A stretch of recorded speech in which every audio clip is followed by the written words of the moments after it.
Hey, let me show you how you can connect your Sony WF-1000XM5 with two devices at the same time.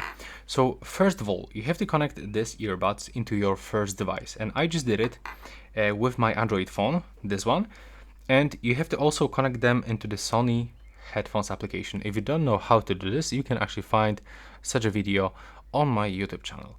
Next, when you are actually connected with the earbuds and the application, you have to move from sound to system and be sure that this function is actually enabled.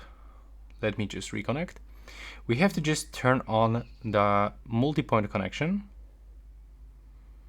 So it will actually take around a few moments until you turn it on by clicking here on connect two devices. Then you have to reconnect one more time. So you can just click on this button. And after this, when we actually turn it on, we have to go for the status.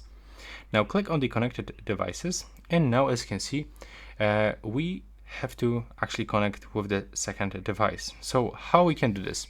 We have to put both earbuds inside the charging case.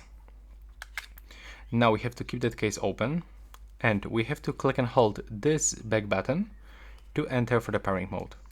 So click and hold it and wait until this indicator starts blinking blue. There we go.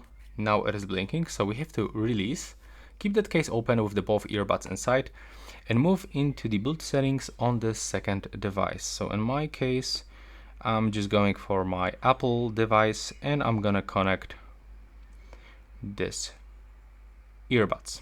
There we go. You don't have to actually install this application of the Sony into iPhone. You don't need actually. And now you have to take them out of this case and connect back with this Android phone. So just wait for a few seconds until the connection will be stable. And now when you take a look, we got these connected devices, and we can switch between them by selecting one of the following device. So that's how it looks. That's how we can do this step by step. And now we can also delete previously connected devices by clicking here and tap on the cancel registration and click OK. And as you can see, that's how it looks. Right now, please subscribe to my channel.